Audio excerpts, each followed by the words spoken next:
병원 침대에 누워 있으니까요. 억울하다는 생각보다 먼저 아이들 얼굴이 떠오르더라고요. 큰딸 미숙이 얼굴, 둘째 재원이 얼굴, 막내 성우 얼굴. 셋 다 이제 나이가 들었는데 제 눈에는 아직도 코 흘리던 어린 것들로 보이더라고요. 사람이 나이를 먹어도 자식은 자식인가 봐요. 이상한 일이지요. 저는 올해 73이에요. 이름은 박순례. 경상도 작은 마을에서 태어나서 22에 시집와서 그 뒤로는 누군가의 며느리로, 누군가의 아내로, 누군가의 어머니로만 살아왔어요. 그런데 병원 침대에 누워서야 처음으로 이런 생각이 드는 거예요. 나는 어디 있었을까? 그 긴 세월 동안 나라는 사람은 도대체 어디 있었던 걸까? 오늘 제가 들려드릴 이야기는 특별할 것 하나 없는 어느 어머니 이야기예요. 화려하지도 않고 대단하지도 않아요. 그냥 평범하게 살다가 평범하게 늙어버린 한 여자 이야기입니다. 혹시 이 이야기가 마음에 닿으신다면 구독 버튼 한 번만 눌러주세요. 좋아요도 꾹 눌러주시고요. 알림 설정까지 해두시면 다음 이야기도 놓치지 않고 찾아오실 수 있어요. 이런 이야기를 같이 나눌 수 있는 분들이 곁에 있다는 것만으로도 저는 정말 큰 힘이 돼요. 제가 이 병원에 오게 된 건 그렇게 극적인 이유가 아니었어요. 부엌에서 국을 끓이다가 그냥 스르르 주저앉은 거예요. 무릎이 먼저 꺾였는지 정신이 먼저 아득해졌는지 그것도 잘 모르겠어요. 어느 순간 차가운 부엌 바닥이 뺨에 닿더라고요. 그때 제일 먼저 든 생각이 뭔 줄 아세요? 국이 넘치면 어떡하나. 바닥에 쓰러지면서도 그 생각부터 했어요. 참 우습지요. 돌이켜보면 저는 늘 그랬어요. 제 몸보다 냄비가 먼저였고 제 끼니보다 아이들 도시락이 먼저였어요. 아프다고 느낄 틈도 없이 다음에 할 일이 항상 앞에 놓여 있었으니까요. 22에 시집와서 지금 이 나이가 될 때까지 아침에 일어나서 오늘은 뭘 하고 싶다 생각해 본 적이 없어요. 언제나 오늘은 뭘 해야 한다는 것뿐이었으니까요. 보호자분 계세요? 어머니 많이 무리하셨네요. 몸이 한계 신호를 보낸 겁니다. 한계 신호. 그 말이 한참 동안 머릿속에서 맴돌더라고요. 내 몸이 한계라고 신호를 보내왔는데 나는 그걸 언제부터 못 들은 걸까? 아니면 들었는데 모른 척한 걸까? 막내 성우가 제일 먼저 달려왔어요. 퇴근도 못하고 달려왔는지 넥타이가 비뚤어져 있었는데 그 모습을 보니까 어쩐지 코끝이 찡해지더라고요. 오랫동안 바빠서 얼굴 볼 틈이 없었는데 비뚤어진 넥타이 하나가 가슴 깊은 데를 건드리는 거예요. 엄마 왜 이렇게 됐어? 왜 아프다고 말 안 했어? 저는 그 말에 아무 대답을 못했어요. 할 말이 없어서가 아니었어요. 할 말이 너무 많아서였어요. 아프다고 말했더라면 누가 들어줬을까? 그 생각이 먼저 드니까 말문이 그냥 닫혀버리더라고요. 오늘 이 자리에서 제가 살아온 이야기를 꺼내려고 해요. 잘난 이야기도 아니고 남부럽지 않은 이야기도 아니에요. 그냥 한 여자가 평생 가족을 위해 살다가 어느 날 병원 침대에 누워서야 비로소 자기 자신을 돌아보게 된 이야기예요. 며느리로 살고 아내로 살고 어머니로 살다가 나는 어디 있었을까요? 그 답을 찾는데 저는 평생이 걸렸어요. 시집을 오던 날 저는 분홍색 저고리를 입었어요. 어머니가 손수 지어주신 옷이었는데요. 그 옷을 마지막으로 입은 게 그날이었어요. 그 다음부터는 항상 일하기 편한 옷만 입었으니까요. 청춘이라는 게 그렇게 조용히 지나가더라고요. 아까운 줄도 모르고 시집을 오던 날 하늘이 참 맑았어요. 경상도 산골 작은 마을에서 서울 변두리로 시집을 갔으니 그것만으로도 그 시절엔 꽤 먼 길이었지요. 버스를 2번 갈아타고 기차를 한 번 타고 그렇게 반나절을 달려서 도착한 게 시댁이었어요. 마당이 좁고 부엌이 어두웠지만 그날 저는 설레었어요. 22이었으니까요. 세상이 어떻게 돌아가는지도 잘 몰랐으니까요. 시어머니는 무뚝뚝한 분이셨어요. 나쁜 분은 아니었는데 칭찬이라는 걸 모르시는 분이셨지요. 첫날 아침밥을 차렸더니 이러시는 거예요. 간이 싱겁네. 우리 집은 원래 짭짤하게 먹어. 저는 네 하고 대답했어요. 다음 날부터 간을 더했어요. 그러면 될 일이었으니까요. 그때는 맞추면 된다고 생각했어요. 익숙해지면 된다고. 그게 착각이었다는 걸 한참 뒤에야 알았지요. 시집 온 지 석 달이 지날 무렵부터 저는 매일 새벽 4시에 일어났어요. 시어머니보다 먼저 일어나 아궁이에 불을 지피고 밥을 안 치고 국을 끓였어요.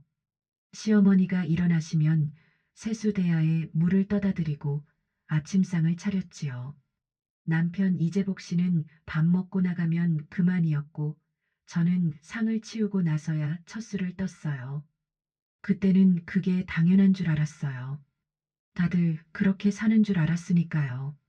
제 어머니도 그러셨고 옆집 세댁도 그렇게 살았으니까요. 남편 이재복 씨는 나쁜 사람이 아니었어요. 다만 물은 사람이었어요.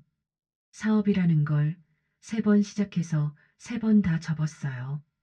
첫 번째는 지인 보증을 잘못 써서, 두 번째는 경기가 안 좋아서, 세 번째는 동업자가 돈을 들고 달아나서 저는 그때마다 뭐라 하지 않았어요. 뭐라 해봤자 엎질러진 물이고 남편이 풀 죽은 모습을 보면 차마 입이 안 떨어지더라고요. 대신 다음 날부터 더 일찍 일어났어요. 시장 나가는 시간을 1시간 더 앞당겼어요. 재래시장 안쪽 좌판 자리를 얻은 건 25대였어요. 채소 받아다 파는 일이었는데요. 새벽 4시에 도매시장에서 물건을 받아서 5시부터 좌판을 폈어요. 겨울이 제일 힘들었어요. 손이 얼어서 돈을 거슬러 줄 때 손가락이 말을 안 듣더라고요. 발이 시려도 자리를 비울 수가 없으니 그냥 발을 동동 구르며 버텼어요. 그렇게 번 돈이 우리 집 생계였어요. 남편은 그때도 새 사업을 구상 중이라고 했어요. 술래야, 이번엔 진짜야. 이번엔 제대로 된 거 찾았어. 저는 네 했어요. 그리고 다음날 새벽에도 어김없이 시장으로 나갔어요. 첫째 미숙이를 낳은 건 26이었어요. 아이 낳고도 일주일 만에 좌판으로 나갔어요. 쉬고 싶었지만 쉴 형편이 아니었으니까요. 시어머니가 아이를 봐주셨는데 아이가 울어도 시장에서는 들을 수가 없었어요. 나중에 시어머니한테 들었는데 미숙이가 그 시절에 엄마 냄새 못 맡으면 밤새 울었다고 하더라고요. 그 말을 들었을 때 가슴 한켠이 무너지는 것 같았어요. 그래도 어쩔 수 없었어요. 다음 날도 그 다음 날도 시장에 나가야 했으니까요. 미숙이 아래로 재원이가 태어나고 막내 성우가 태어났어요. 아이가 셋이 되고 나니 시장 좌판 하나로는 모자랐어요. 낮에는 시장, 저녁에는 남의 집 반찬을 해다 주는 일을 함께 했어요. 새벽 4시에 일어나 밤 10시에 들어오면 아이들은 이미 잠든 뒤였어요. 자는 얼굴 보고 나서야 저도 쓰러지듯 누웠어요. 피곤하냐고요. 그런 생각을 할 겨를이 없었어요. 피곤하다고 느끼기 전에 또 새벽이 오니까요. 미숙이가 초등학교에 들어가면서 처음으로 학원이라는 걸 알게 됐어요. 동네 애들은 피아노도 배우고 주산도 배우는데 미숙이는 그냥 집으로 왔어요. 아이가 내색은 안 했지만 저는 알았어요. 그날 저녁 시장 닫고 들어오는 길에 혼자 걸으면서 울었어요. 남들 다 보내는 학원 하나 못 보내주는 내가 원망스러워서, 그 원망이 어디로도 향할 데가 없어서 다음 달부터 일을 하나 더 늘렸어요. 새벽 시장 전에 신문 배달을 한 달 동안 뛰었어요. 그렇게 모은 돈으로 미숙이 피아노 학원을 보냈어요. 엄마, 나 피아노 배우고 싶어. 내일부터 보내줄게 했더니 아이 눈이 동그래지더라고요. 그게 전부였어요. 그것만으로도 저는 충분했어요. 미숙이가 중학교에 들어갈 무렵 시어머니가 편찮으시기 시작했어요. 처음에는 무릎이 아프다고 하시더니 나중에는 혼자 화장실 가시기도 힘들어지셨어요. 병원 모시고 다니는 것도 약 챙겨드리는 것도 밤에 화장실 가실 때 부축해드리는 것도 전부 제 몫이었어요. 남편은 그때도 바빴고 시누이는 멀리 산다며 연락만 왔어요. 어머니 많이 편찮으셔? 형수가 잘 받으려야지. 우리야 멀리 있으니. 네 했어요. 또 네 했어요. 그게 제 대답의 전부였어요. 시어머니 간병을 하면서 몸이 이상하다는 걸 처음 느낀 건 40 초반이었어요. 허리가 욱신욱신했어요. 무릎도 시큰댔어요. 병원에 갈 시간이 없었냐고요. 솔직히 말하면 무서웠어요. 크게 아프다는 말을 들을까봐. 크게 아프면 일을 못하고 일을 못하면 아이들이 위태로워지니까요. 그래서 파스를 붙이고 일했어요. 냄새가 몸에 배도록 붙이고 또 붙이면서 그냥 일했어요. 그래도 아이들이 공부하는 모습을 보면 그 피곤함이 사르르 녹았어요. 재원이가 수학 문제 풀다 머리를 극적이는 모습, 성우가 책상에 엎드려 졸다가 불을 끄면 눈 비비며 일어나는 모습, 그런 것들이 저한테는 하루의 전부였어요. 그때는 그게 행복인 줄 알았어요. 지금 생각해도 그게 행복이었어요. 다만 그 행복이 너무 일방적이었다는 걸 그때는 미처 몰랐지요. 22에 시집와서 30이 되고 40이 됐어요. 그 세월 동안 저는 거울을 자주 보지 않았어요. 볼 시간도 없었고 솔직히 보기가 두려웠어요. 어느 날 문득 거울을 봤더니 분홍 저고리 입던 22살 새색시는 온데간데 없고 눈가에 주름이 깊게 팬 낯선 얼굴이 거기 있더라고요. 놀랐어요. 그런데 더 놀란 건 그 얼굴이 전혀 낯설지 않다는 거였어요.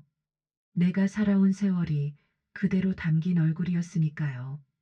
청춘을 다 내어줬어요. 그런데 이상한 건 그게 아깝지가 않았어요. 아이들이 자라고 밥상이 채워지고 집안에 온기가 도는 걸 보면 그걸로 충분했으니까요. 문제는 그 다음이었어요. 제가 그렇게 내어준 것들이 언제부턴가 아무도 모르게 당연한 것이 돼버리기 시작했어요. 헌신이 당연해지는 데는 그리 오랜 시간이 필요하지 않더라고요. 사람이 오래 참으면 두 가지 중 하나가 되더라고요. 단단해지거나 아니면 아무도 모르게 속으로 허물어지거나. 저는 오래 참았어요. 수십 년을 참았어요. 어느 순간부터는 뭘 참고 있는지도 잊어버렸어요. 그냥 그게 제 삶이 됐으니까요. 아이들이 학교에 다니면서 집안 살림은 더 복잡해졌어요. 교복가, 수학여행비, 참고서 가, 학원비. 돈 나갈 구멍은 자꾸 늘어났고 저는 그 구멍을 막느라 허리가 더 굽었어요. 그래도 괜찮았어요. 아이들이 잘 크고 있었으니까요. 미숙이는 공부를 제법 했고 재원이는 운동을 잘했고 막내 성우는 어딜 가나 귀여움을 받았어요. 그 얼굴들이 저한테는 월급이었어요. 돈으로 못 받은 것들을 그 얼굴들로 대신 받았지요. 명절이 되면 저는 이틀 전부터 준비를 시작했어요. 전 부치고 나물 무치고 갈비 재우고 식혜 만들고 명절 당일에는 새벽 5시에 일어나서 제사상을 차렸어요. 그렇게 오전을 다 보내고 나면 온 가족이 둘러앉아 밥을 먹었지요. 밥을 다 먹고 나면요. 남자들은 거실로 나가 텔레비전을 봤어요. 아이들은 각자 방으로 들어갔어요. 며느리는 아이 재운다며 안방 문을 닫았어요. 부엌에는 저 혼자 남았어요. 설거지를 하고 상을 닦고 남은 음식을 정리하고 제사 그릇을 씻어 제자리에 넣었어요. 2시간이 걸렸어요. 그 2시간 동안 부엌에 들어온 사람은 아무도 없었어요. 어머니는 원래 이런 거 좋아하시잖아요. 저는 애 재우고 나면 도와드릴게요. 애를 재우러 들어가면 같이 잠이 드는 법이에요. 저는 그걸 알았어요. 그래서 기다리지 않았어요. 그냥 혼자 했어요. 원래 하던 대로 설거지를 다 마치고 부엌 의자에 앉았어요. 허리가 끊어질 것 같았어요. 아무도 없는 부엌에서 불도 끄지 못하고 멍하니 앉아 있었어요. 거실에서 웃음소리가 들렸어요. 텔레비전 소리인지 남편이 웃는 소리인지 어쨌든 누군가 웃고 있었어요. 나는 지금 여기서 뭘 하고 있나? 그런데 그 생각도 오래 하지 못했어요. 내일 아침 차례 음식 데울 준비를 해야 했으니까요. 40 중반이 넘어가면서 몸 여기저기서 신호가 왔어요. 무릎이 시리고 어깨가 결리고 손목이 시큰거렸어요. 잠을 자도 피로가 풀리지 않았어요. 새벽에 일어나면 온몸이 뻣뻣해서 허리를 펴는 데만 한참이 걸렸어요. 파스가 일상이 됐어요. 어깨에 붙이고 허리에 붙이고 무릎에 붙이고 파스 냄새가 몸에서 가시지 않았는데 아무도 묻지 않았어요. 왜 파스를 그렇게 붙이고 다니냐고. 어느 날 큰아들 재원이가 지나가면서 한마디 하더라고요. 엄마는 항상 건강하잖아. 걱정 안 해도 돼. 건강하다는 게 보이는 겁니까? 아니면 아프다는 걸 안 보여주니까 건강해 보이는 겁니까? 저는 아픈 내색을 하지 않았어요. 아프다고 하면 걱정 끼칠까봐. 아프다고 하면 약한 사람이 될까봐. 그게 습관이 됐는데 아이들한테는 엄마는 원래 안 아픈 사람으로 보였던 모양이에요. 재원이가 결혼하겠다고 데려온 처자는 반듯한 아이였어요. 처음 봤을 때부터 마음에 들었어요. 다만 문제는 결혼 준비였어요. 재원이 처가는 형편이 넉넉지 않았어요. 신혼집 보증금을 우리 쪽에서 많이 부담해야 한다는 말이 나왔어요. 남편은 선뜻 그러자고 했어요. 그날 밤 남편이 말하더라고요. 술래야, 우리 노후 저금 거기서 좀 써야겠어. 아들 결혼인데 어쩌겠어. 저는 그날 밤 잠을 못 잤어요. 그 돈이 어떻게 모인 돈인지 남편은 알고 있을까? 새벽 시장에서 손 얼려가며 파스 붙여가며 밥도 제때 못 먹으며 모은 돈인데 그래도 입이 안 떨어지더라고요. 아들 결혼인데 뭐라 하겠어요. 그냥 그러자고 했어요. 재원이가 나중에 고맙다고 했어요. 엄마, 고마워. 나중에 꼭 갚을게. 나중에. 그 나중이 얼마나 긴 시간인지 그 아이는 알까요? 그 나중은 아직 오지 않았어요. 며느리 지연이는 나쁜 사람이 아니었어요. 다만 저와 사는 방식이 달랐어요. 저는 국을 끓일 때 멸치로 육수를 내는데 지연이는 시판 육수를 썼어요. 저는 김치를 담글 때 새우젓을 직접 골라 쓰는데 지연이는 마트 김치를 사다 놓았어요. 사소한 것들이었어요. 그런데 그 사소한 것들이 매일 부딪히면 사소하지 않게 되더라고요. 어느 날 지연이가 제가 없는 줄 알고 재원이한테 말을 하는데 제가 안방 문 가까이 있었어요. 어머니는 왜 꼭 이렇게 하셔야 해? 내가 하면 안 되는 거야? 내 방식도 있잖아. 저는 그 말을 듣고 조용히 제 방으로 들어갔어요. 문을 닫고 앉아 있었어요. 틀린 말이 아니었어요. 며느리한테도 자기 방식이 있는 법이지요. 그런데 그걸 알면서도 가슴 한쪽이 싸늘해지는 건 어쩔 수가 없더라고요. 나중에 재원이가 왔어요. 엄마, 지현이가 요즘 좀 예민해서 그래. 엄마가 좀 이해해줘. 엄마가 워낙 이해심이 넓잖아. 워낙 이해심이 넓다. 그 말이 칭찬인지 당연하게 여기는 건지.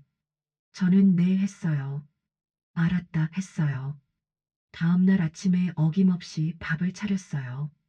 지연이 좋아하는 미역국을 끓였어요. 그게 제 방식이었어요. 서운해도 밥은 차렸어요. 속이 상해도 국은 끓였어요. 막내 성우는 서울에서 직장을 다녔어요. 명절에 내려왔다가 다음날 올라가는 게 늘 아쉬웠는데 아이들 중에 그나마 제일 살갑게 굴었어요. 그런데 성우도 바빠지면서 연락이 뜸해졌어요. 처음엔 일주일에 한 번씩 전화를 했는데 나중엔 한 달에 한 번이 됐어요. 그것도 제가 먼저 하는 경우가 많았어요. 전화를 하면 항상 이랬어요. 엄마, 나 지금 좀 바빠. 나중에 다시 전화할게요. 나중에, 또 나중이었어요. 그 나중에 전화는 대개 오지 않았어요. 기다리다가 기다리는 것도 잊어버렸어요. 아이들이 다 집을 떠나고 남편도 늦게 들어오는 날이 많아지면서 저는 혼자 밥을 먹는 날이 많아졌어요. 혼자 먹는 밥은 차리기가 싫어요. 나 하나 먹자고 국 끓이고 반찬 만드는 게 어쩐지 허무하더라고요. 그래서 대충 먹는 날이 많아졌어요. 냉장고에 있는 것 꺼내서 밥 한 공기에 김치 하나 얹어서 그렇게 몇 년을 먹었더니 나중에 병원에서 영양 상태가 좋지 않다는 말을 들었어요. 평생 가족 밥상을 차리면서 정작 제 밥 한 끼는 챙기지 못했던 거지요. 서운했냐고 물으신다면 솔직히 서운했어요. 명절에 혼자 설거지하던 날도 서운했고 파스 냄새 나는 몸으로 아무도 물어봐 주지 않던 날도 서운했어요. 노후 저금이 아들 결혼 비용으로 나가던 날도 이해심 넓다는 소리 들으며 또 참던 날도 나중에 전화한다는 말 들으며 기다리던 날도 그런데 그 서운함을 꺼낼 자리가 없었어요. 남편한테 하자니 남편도 힘든 거 아니까 아이들한테 하자니 아이들 짐이 될 것 같으니까 그러다 보니 그 서운함은 늘 제 안에서만 맴돌다가 부엌에 혼자 있을 때 슬그머니 눈물이 되어 나왔어요. 저는 부엌에서 많이 울었어요. 밥 짓다가 설거지하다가 혼자 국 뜨다가 아무도 모르게 조용히. 부엌은 그런 곳이었어요. 제가 울 수 있는 유일한 공간이었어요. 어느 겨울밤이었어요. 남편은 연락이 없었고 아이들은 각자 바빴어요. 바깥에 눈이 내리고 있었어요. 저는 오래된 사진첩을 꺼냈어요. 시집 오던 날 사진, 미숙이 돌 사진, 재원이 졸업 사진, 성우 첫걸음 사진. 사진 속 저는 늘 웃고 있었어요. 피곤해도 웃었고, 서운해도 웃었고, 아파도 웃었어요. 가족들 앞에서는 항상 웃어야 한다고 생각했으니까요.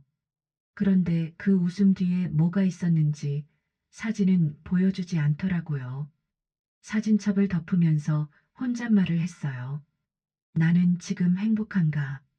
그 질문에 바로 답이 안 나왔어요. 그게 이상했어요. 행복한지 아닌지를 바로 모른다는 게 그렇게 세월이 흘렀어요. 아무도 몰랐어요. 저도 몰랐어요. 얼마나 많이 지쳐 있었는지. 몸이라는 게 참 신기해요. 주인이 모른 척해도 몸은 알고 있어요. 한계가 어디까지인지를 기다리다 지치면 몸은 스스로 멈추는 법이에요. 제가 멈춘 건 어느 평범한 날 오후였어요. 부엌에서 국을 끓이다가 차가운 부엌 바닥이 뺨에 닿는 순간 저는 처음으로 생각했어요. 아, 내가 많이 지쳤구나. 그날은 특별한 날이 아니었어요. 추석도 아니었고 누구 생일도 아니었고 그냥 평범한 오후였어요. 냉장고에 있는 재료로 된장국을 끓이고 두부조림을 만들려던 날이었어요. 냄비에 물을 올려놓고 두부를 썰고 있었는데 칼을 쥔 손이 떨리더라고요. 이상하다 싶었는데 그 다음 순간 눈앞이 하얘졌어요. 무릎이 먼저 꺾였는지 어깨가 먼저 기울었는지 모르겠어요.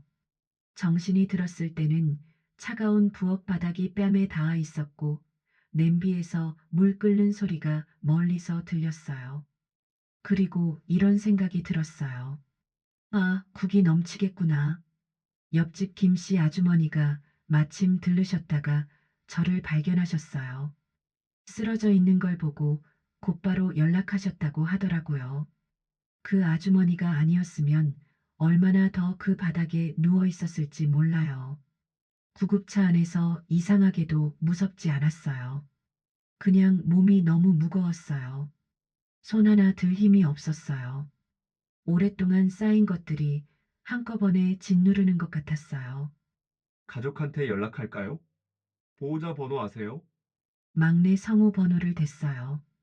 그러면서 이런 생각이 들더라고요. 이 아이가 받을까? 바쁜 시간일 텐데. 쓰러진 상황에서도 그 걱정이 먼저 났어요. 의사 선생님이 검사 결과를 설명하시는데 저는 반쯤 정신이 든 상태로 듣고 있었어요. 어머니, 혈압이 많이 높아져 있고요. 빈혈도 있고 오랫동안 제대로 드시지 못하신 것 같아요. 몸이 필요한 걸 오래 못 받은 거예요. 무릎 연골도 상태가 좋지 않으시고요. 쉽게 말씀드리면 몸이 오랫동안 버텨온 거예요. 이제 좀 쉬어야 한다는 신호를 보낸 겁니다. 몸이 오랫동안 버텨왔다는 말이 마음에 걸렸어요. 평생 밥을 지어온 사람이 정작 제 몸은 그렇게 버텨오게만 했다는 게 참 우스운 일이지요. 남밥은 그렇게 정성껏 차렸는데 정작 내 몸 한번 제대로 돌보지 못했으니까요. 성우가 제일 먼저 왔어요.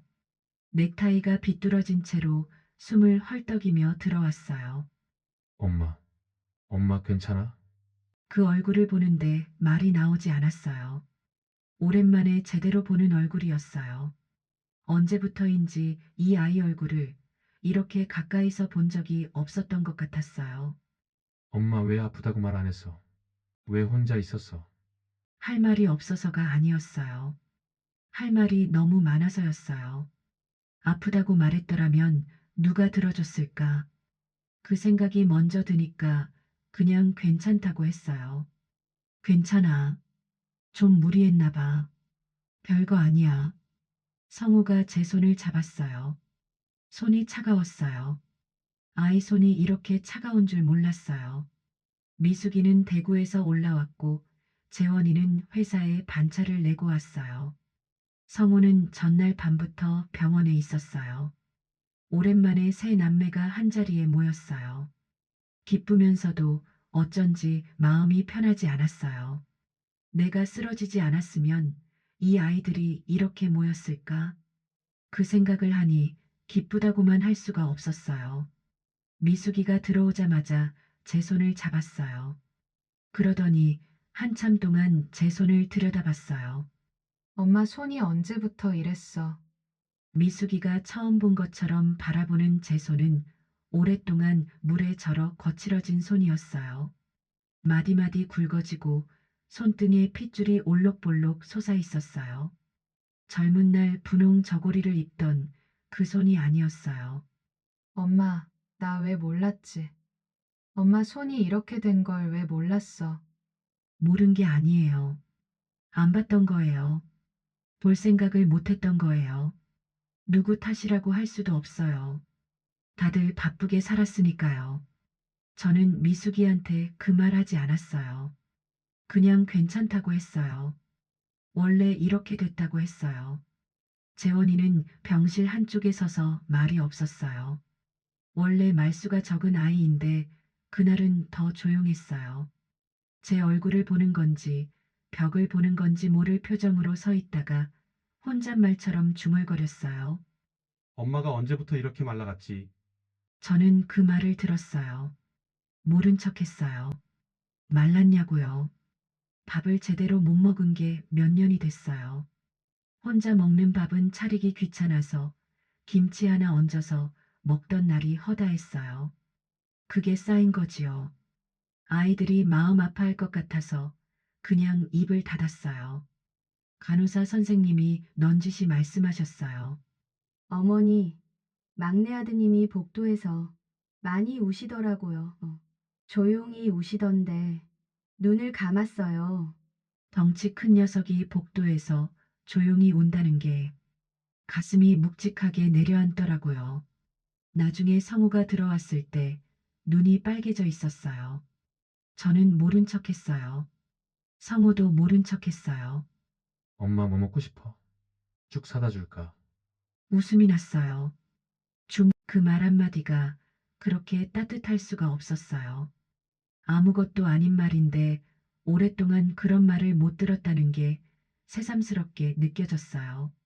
나중에 들은 이야기인데 지연이가 아이들한테 이 상황을 설명하다가 큰아이가 이런 말을 했다고 해요. 엄마 할머니 왜 그렇게 됐어? 할머니 밥은 누가 챙겨줬어? 지연이가 그 말에 대답을 못했다고 하더라고요. 자기 아이 밥은 그렇게 정성껏 챙기면서 시어머니 밥 한 끼는 한 번도 제대로 챙긴 적이 없다는 걸 그때 처음 느꼈다고요. 며느리 지연이는 아이를 친정에 맡기고 왔어요. 병실 문 앞에서 잠깐 멈추더니 조심스럽게 들어왔어요. 눈이 붉었어요. 들어오자마자 이불 자락을 정리하는 척하면서 고개를 숙이더니 한참 뒤에 나지막이 말했어요. 어머니, 죄송해요. 아무 말도 하지 않았어요. 뭐가 죄송한지는 지연이도 알고 저도 알았어요. 굳이 말로 할 필요가 없었어요. 지연이 손을 한번 살짝 두드렸어요. 그게 전부였어요. 그것만으로 충분했어요. 그날 오후 아이들 셋이 복도 끝 소파에 모여 앉았어요. 저는 병실에 누워 있었는데 문이 조금 열려 있어서 목소리가 낮게 들렸어요. 우리가 너무 몰랐던 것 같아.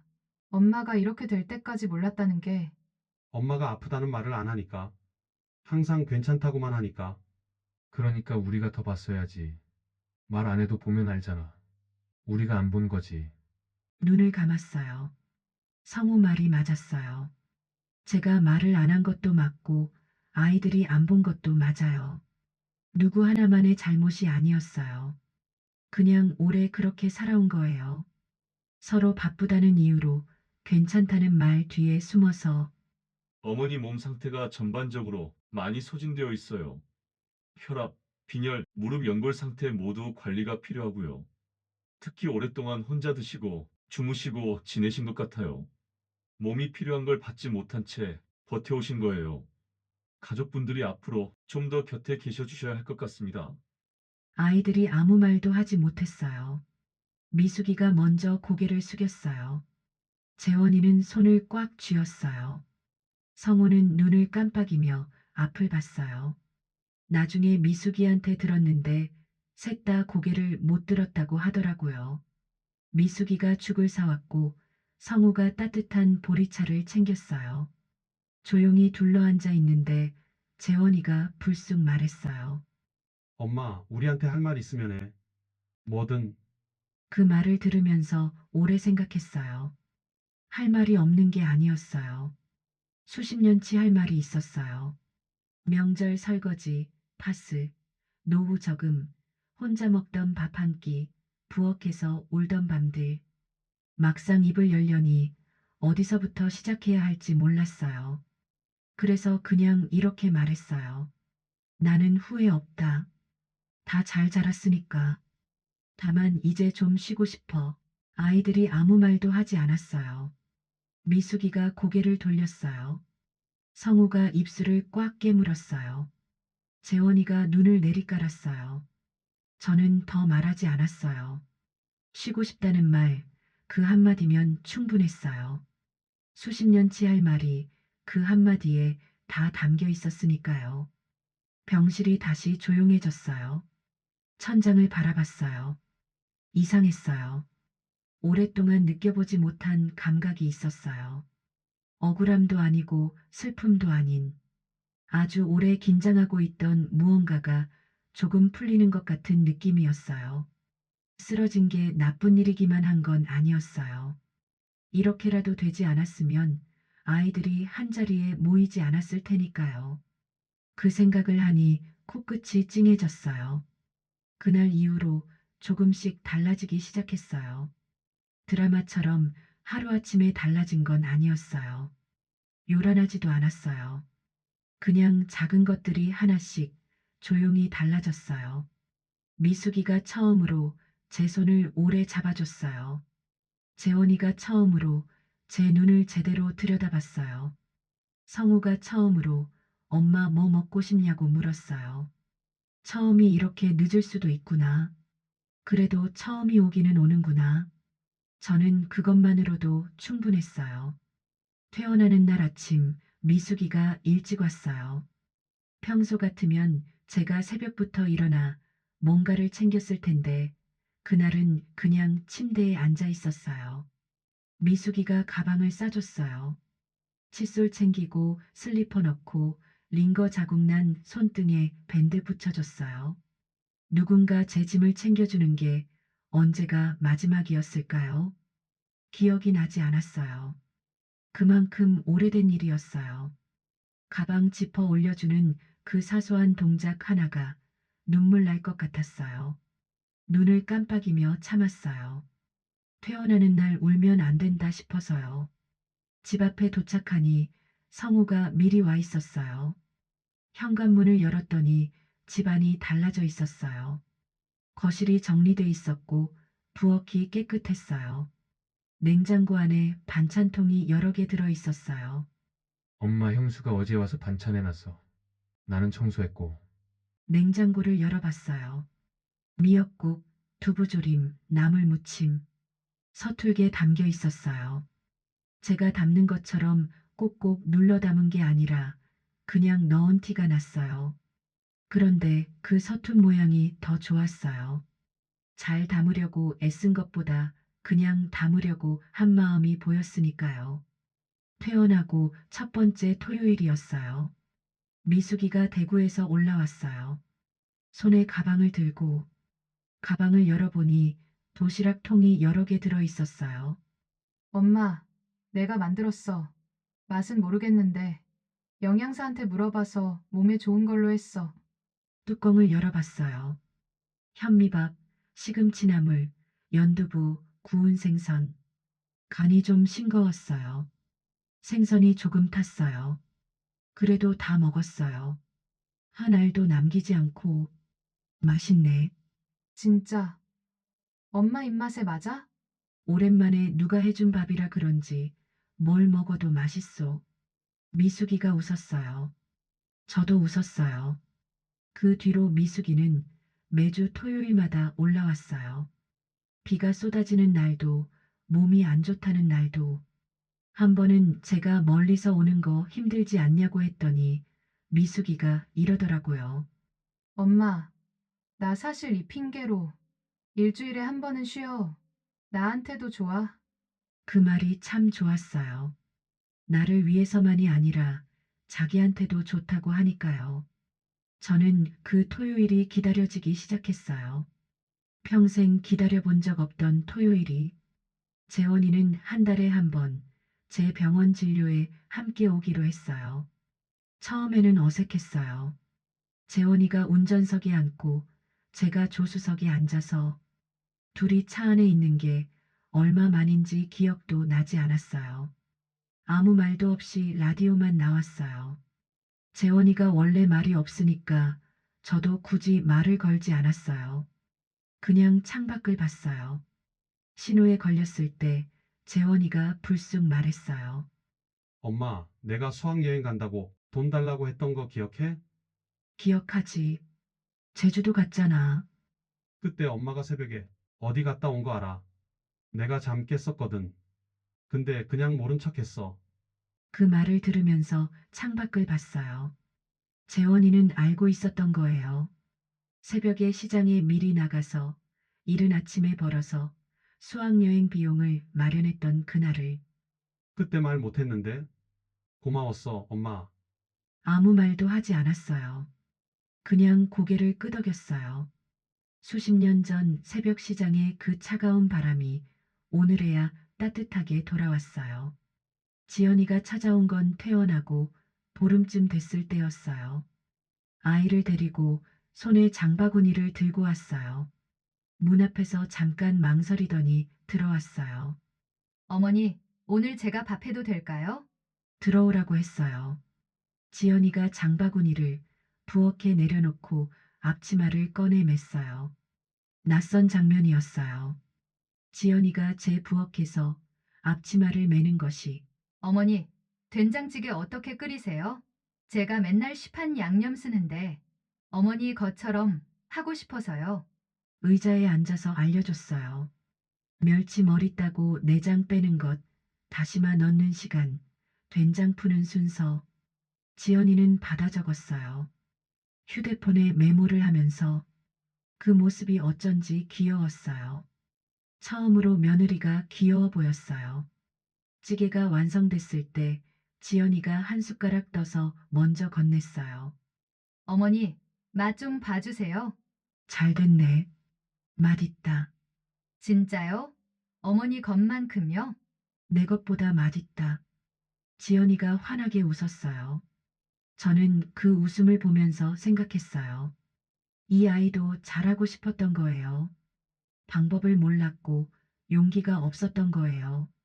나도 처음 시집 왔을 때 그랬을 텐데. 그 생각을 하니 마음 한쪽이 스르르 녹는 것 같았어요. 주말에 재원이 내외가 아이들을 데리고 왔어요. 손녀가 제 방 구석에 있는 낡은 사진첩을 발견했어요. 표지가 달아있는 오래된 것이었는데요. 할머니, 이게 뭐야? 사진첩이지. 할머니 옛날 사진. 손녀가 사진첩을 펼치더니 눈이 동그래졌어요. 할머니, 이 사람 누구야? 엄청 예쁘다. 그 사진을 들여다봤어요. 시집 오던 날 찍은 사진이었어요. 분홍 저고리를 입고 수줍게 웃고 있는 22살의 제가 있었어요. 할머니야. 진짜? 할머니가 이렇게 예뻤어? 웃음이 났어요. 예뻤냐고. 그 시절엔 그런 생각을 해본 적이 없었는데 손녀가 사진첩을 한 장씩 넘기면서 이것저것 물었어요. 저는 한참 동안 손녀 옆에 앉아서 사진마다 이야기를 해줬어요. 오랫동안 열어보지 않았던 기억들을 꺼냈어요. 그 기억들이 손녀의 반짝이는 눈을 통해 다시 살아나는 것 같았어요. 잊고 살았어요. 그 시절 내가 예뻤다는 것도 젊었다는 것도 꿈이 있었다는 것도 손녀가 낡은 사진첩 한 권으로 그걸 다시 꺼내줬어요. 성우가 어느 일요일 아침에 전화를 했어요.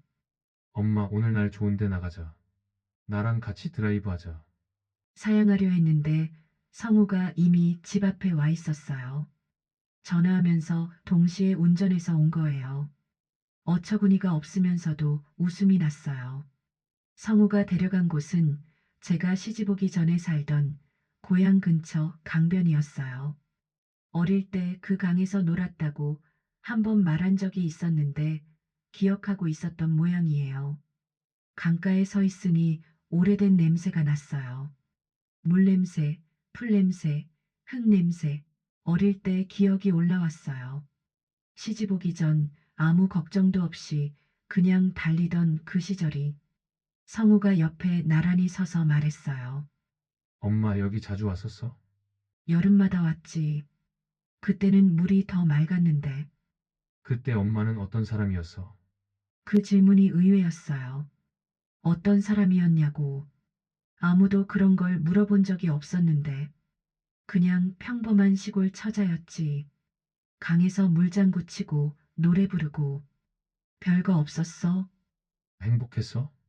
그때는 그게 행복인 줄도 몰랐어. 그냥 그게 사는 거였으니까. 성우가 고개를 끄덕였어요. 한동안 아무 말도 하지 않고 강물을 바라봤어요. 저도 강물을 봤어요. 그날 오후 햇살이 강물에 부서지는 걸 보면서 오랫동안 느끼지 못했던 감각이 왔어요. 가볍다는 것, 어깨가 가볍고 마음이 가볍다는 것. 제 생일은 늦가을이에요. 평생 제 생일을 제대로 챙겨본 적이 없었어요. 아이들이 어릴 때는 챙길 형편이 아니었고 아이들이 크고 나서는 다들 바빠서 그냥 지나가는 날이 됐어요. 그의 생일 아침 혼자 일어나서 밥을 차리려고 부엌에 들어갔어요. 그런데 부엌불이 이미 켜져 있었어요. 미숙이가 전날 밤에 몰래 올라와 있었어요. 성우도 와 있었어요. 재원이 내외도 아이들을 데리고 와 있었어요. 지연이가 미역국을 끓이고 있었어요. 부엌 문 앞에서 그 장면을 봤어요. 밤새 아무도 모르게 준비한 것들이었어요. 미역국, 잡채, 전, 케이크까지. 엄마, 생일 축하해. 올해는 엄마가 아무것도 하지 마. 아무 대답을 못했어요. 평생 생일에 미역국을 끓인 건 저였어요. 아이들 생일마다, 남편 생일마다. 그런데 그날은 지연이가 끓인 미역국이 식탁에 올라와 있었어요. 미역이 조금 불었고 간이 조금 짰어요. 그래도 다 먹었어요. 한 숟가락 뜰 때마다 눈물이 날 것 같았어요. 참으려고 했는데 손녀가 케이크 앞에 쪼그려 앉아서 초에 불을 붙이더니 온 가족이 함께 노래를 부르는 순간 그만 눈물이 흘렀어요. 생일 축하합니다. 생일 축하합니다. 사랑하는 할머니, 생일 축하합니다. 이게 뭐라고 이렇게 눈물이 나는지. 평생 울 때는 혼자 부엌에서 울었는데 그날은 온 가족 앞에서 울었어요. 부끄러웠지만 이상하게 부끄럽지 않았어요. 가족들도 웃으면서 눈물을 닦았어요. 다들 같이 울었어요. 밥상 앞에 오랜만에 온 가족이 앉았어요. 좁은 식탁이었어요. 어른 5에 아이 2이 앉으니 팔꿈치가 닿을 정도였는데 그 좁음이 싫지 않았어요. 오히려 좋았어요. 손자가 학교 이야기를 했고, 손녀가 친구 이야기를 했고, 재원이가 회사 이야기를 했고, 성우가 웃기는 이야기를 해서 다들 웃었어요. 저는 말을 많이 하지 않았어요. 그냥 들었어요. 그 소리들을 들으면서 밥을 먹었어요. 오랫동안 혼자 먹던 밥이었는데, 이렇게 시끄럽고 좁은 밥상이 이렇게 좋을 수가 없었어요. 사람이 나이 들면 큰 것을 바라지 않게 되더라고요. 명품 가방도 아니고 넓은 집도 아니에요. 그냥 누군가 끓여준 미역국 한 그릇. 옆에 나란히 앉아서 같이 강물 바라봐주는 사람. 생일날 불러주는 노래 한 곡. 그게 전부예요. 그런데 그 전부가 얼마나 큰 것인지 저는 7순이 넘어서야 알았어요. 며느리로 살고 아내로 살고 어머니로 살다가 나는 어디 있었을까? 라고 물었던 게 엊그제 같은데 이제는 알 것 같아요. 나는 여기 있었어요. 이 가족들 사이에, 이 밥상 앞에, 이 좁은 식탁 끝에. 거창하지 않아도 괜찮아요. 나는 여기 이렇게 있었어요. 이야기가 길었어요. 시집 오던 날부터 지금까지 그 긴 세월을 한꺼번에 꺼내다 보니 어디서부터 어디까지가 슬픔이고 어디서부터가 행복이었는지 경계가 흐릿해요. 그런데 한 가지는 분명해요. 길고 긴 길이었지만 저는 그 길을 혼자 걸어온 게 아니었다는 것. 병원에 있는 동안 오래 생각했어요. 억울한가? 아깝지 않은가? 그 청춘을, 그 세월을, 그 새벽들을. 한참을 생각해 봤는데 나온 대답이 이거였어요. 후회는 없어요. 다만 조금 더 일찍 알았으면 좋았을 것들이 있어요. 아프면 아프다고 말해도 된다는 것. 서운하면 서운하다고 해도 된다는 것. 가족을 위해 살더라도 나 자신을 완전히 지워버릴 필요는 없다는 것. 그걸 너무 늦게 알았어요. 퇴원하고 나서 처음으로 혼자만의 시간이 생겼어요. 아무것도 하지 않아도 되는 시간. 밥을 안 차려도 되고 누군가를 챙기지 않아도 되는 시간. 처음엔 그 시간이 어색했어요. 손이 자꾸 뭔가를 찾았어요. 행주라도 잡으려 하고 냄비라도 올리려 하고 가만히 앉아 있는 게 이렇게 어색할 줄 몰랐어요. 며칠이 지나니 조금씩 익숙해졌어요. 마당에 나가 볕을 쬐었어요. 아무 생각 없이 하늘을 봤어요. 구름이 흘러가는 걸 봤어요. 평생 그런 걸 볼 틈이 없었는데 구름이 참 천천히 가더라고요. 바쁜 줄 알았더니 세상은 이렇게 천천히 돌아가고 있었어요. 어느 토요일 미숙이가 도시락을 들고 왔어요. 도시락을 먹고 나서 둘이 마당에 나란히 앉았는데 미숙이가 물었어요. 엄마, 하고 싶은 거 있어? 해본 적 없는데 해보고 싶은 거. 바로 답이 안 나왔어요. 하고 싶은 것, 그게 뭔지를 너무 오래 생각해보지 않아서 금방 떠오르지 않았어요. 한참을 생각하다가 말했어요. 꽃을 한번 키워보고 싶어. 집안에 꽃 한 화분 놓고 매일 물 주고. 그런 거. 그게 다야? 그게 어디 쉬운 일이니. 내가 키우는 건 다 죽었으니까. 항상 바빠서 물 줄 틈이 없어서. 미숙이가 웃었어요. 그 다음 주 토요일에 오면서 제라늄 화분 하나를 사왔어요. 분홍색 꽃이 피어 있는 화분이었어요. 엄마, 이거 잘 안 죽는 거래. 물만 적당히 줘도 잘 산대. 창가에 놓았어요. 매일 아침 일어나면 제일 먼저 그 화분을 봤어요. 꽃이 피어 있는지, 잎이 어떤지. 물을 줄 때는 손에 흙이 묻어도 좋았어요. 내가 돌봐야 하는 것이 아이도 남편도 시어머니도 아닌 그냥 조그만 꽃 한 화분이라는 게 어쩐지 홀가분했어요. 꽃이 제 손에서 죽지 않았어요. 오히려 더 피어났어요. 그게 그렇게 기쁠 수가 없었어요. 남편 이재복 씨도 달라졌어요. 원래 말이 없는 사람인데 태어나고 나서부터는 저녁 때 되면 꼭 밥상 앞에 앉아 있더라고요.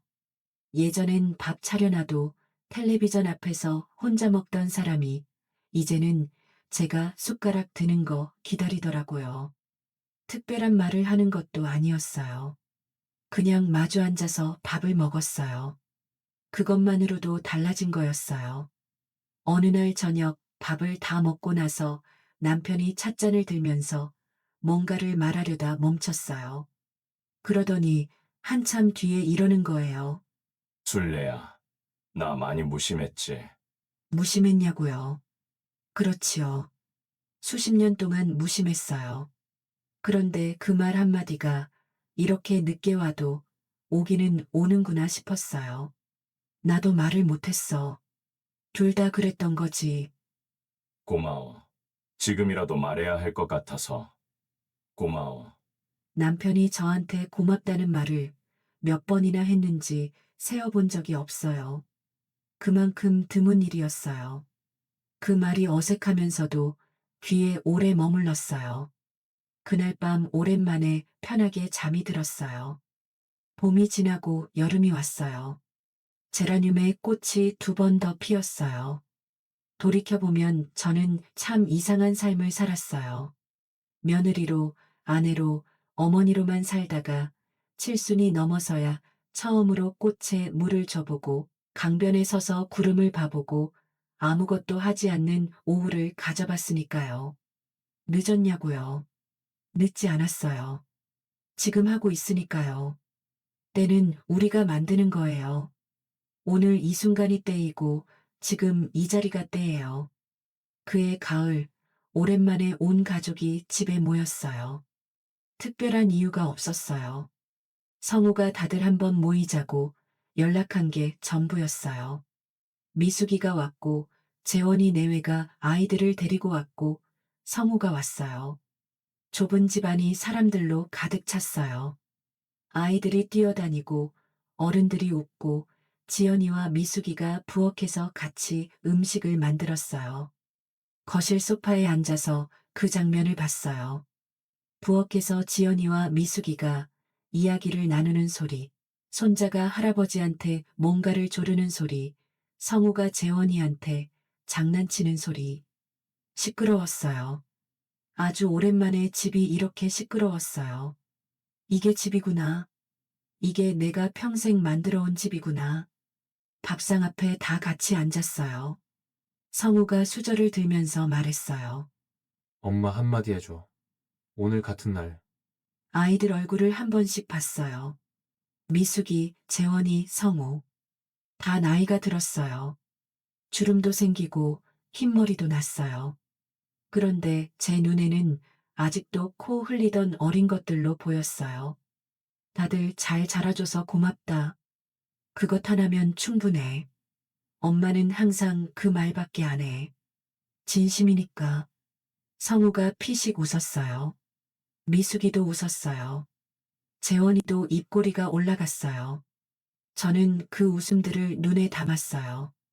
오래 기억하고 싶어서 이 얼굴들만큼은 잊지 않으려고. 밥을 다 먹고 나서 아이들이 자연스럽게 설거지를 했어요.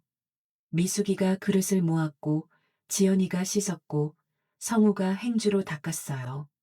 재원이는 남은 음식을 정리했어요. 저는 그 모습을 소파에서 봤어요. 평생 혼자 했던 일들이었어요. 명절마다, 제사마다, 매일 저녁마다.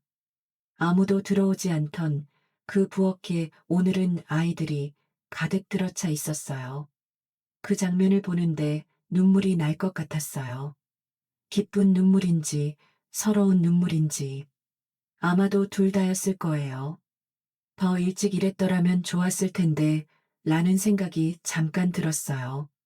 바로 걷어들였어요. 더 일찍이라는 건 없어요. 지금이 지금인 거지요.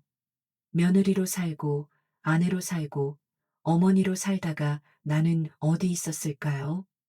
처음 그 질문을 했을 때는 대답이 없었어요. 병원 침대에 누워서 천장을 바라보던 그날, 저는 그 질문에 답을 못했어요. 이제는 알아요. 저는 여기 있었어요. 새벽 시장 그 차가운 공기 속에 있었고, 부엌 아궁이 앞에 있었고, 아이들 재우는 어두운 방 안에 있었고, 시어머니 손잡고 병원 가던 길 위에 있었어요. 눈에 보이는 자리에 있지 않았을 뿐, 저는 언제나 이 가족의 한가운데 있었어요. 그게 자랑은 아니에요. 다만 부끄럽지도 않아요. 그게 제 삶이었어요. 제가 선택한 삶이었고, 제가 살아낸 삶이었어요. 화면 앞에 계신 어머니들께 드리고 싶은 말이 있어요. 너무 무리하지 마세요. 우리도 사람이에요. 밥 한 끼쯤 안 차려도 돼요. 설거지 하루쯤 미뤄도 돼요. 아프면 아프다고 말해도 돼요. 그 말 한마디가 가족을 무너뜨리지 않아요. 오히려 그 말 한마디가 가족을 가족으로 만들어줄 수도 있어요. 저는 그걸 너무 늦게 알았어요. 여러분은 저보다 조금만 더 일찍 아셨으면 해요. 그리고 어머니를 두신 자녀분들께 지금 어머니 손을 한번 보세요. 그 손이 언제부터 그렇게 됐는지 생각해 보세요. 마지막으로 어머니 생일을 제대로 챙긴 게 언제였는지, 마지막으로 어머니한테 먼저 전화를 한 게 언제였는지. 아직 늦지 않았어요. 오늘 전화 한 통 드리세요. 밥 한 끼 같이 드시자고 하세요. 그것만으로도 충분해요. 어머니는 그것만으로도 충분하세요. 저는 오늘도 아침에 일어나면 창가에 제라늄 화분을 봐요. 꽃이 피어 있으면 좋고 안 피어 있어도 괜찮아요. 그냥 거기 있는 것만으로도 좋아요. 저도 그렇게 살고 싶어요. 뭔가를 대단히 해내지 않아도 그냥 여기 이렇게 있는 것만으로도. 토요일이 되면 미숙이가 와요. 재원이는 한 달에 한 번 병원에 같이 가요. 성우는 가끔 불쑥 나타나서 드라이브 가자고 해요. 지연이는 된장찌개 끓이는 법을 이제 제법 익혔어요. 별것 아닌 것들이에요. 그런데 그 별것 아닌 것들이 쌓여서 하루가 되고 그 하루들이 쌓여서 삶이 되더라고요. 저는 이제 그걸 알아요. 어느 날 저녁 성우가 가족 사진을 찍자고 했어요. 다들 우르르 소파에 앉았어요. 손자, 손녀가 할머니, 할아버지 사이에 끼어 앉았어요. 성우가 타이머를 맞추고 달려와 앉았어요. 다들 웃어요, 웃어. 저는 그 순간 웃었어요. 카메라를 보면서 웃었어요. 오랜만이었어요. 누군가 보라고 웃는 게 아니라 그냥 웃고 싶어서 웃는 게. 사진 속에 저는 웃고 있었어요. 주름진 얼굴로, 흰머리로, 거칠어진 손으로. 그래도 웃고 있었어요. 그 웃음이 진짜였어요. 평생 중에 가장 진짜인 웃음이었어요. 며느리로 살고, 아내로 살고, 어머니로 살다가, 이제야 조금 나로 살고 있어요. 늦었지만 괜찮아요. 지금 이 자리에 있으니까요. 지금 이 사람들 곁에 있으니까요. 그걸로 충분해요. 그걸로 충분한 삶이었어요. 이 이야기를 끝까지 들어주셔서 고마워요. 오늘 이 이야기가 여러분 마음 한쪽에 조금이라도 닿았다면 구독 버튼 한번 눌러주세요. 좋아요도 꼭 눌러주시고요. 어머니를 생각하는 분들께 이 영상 하나 전해주세요. 그게 오늘 제가 드리는 부탁이에요. 고맙습니다.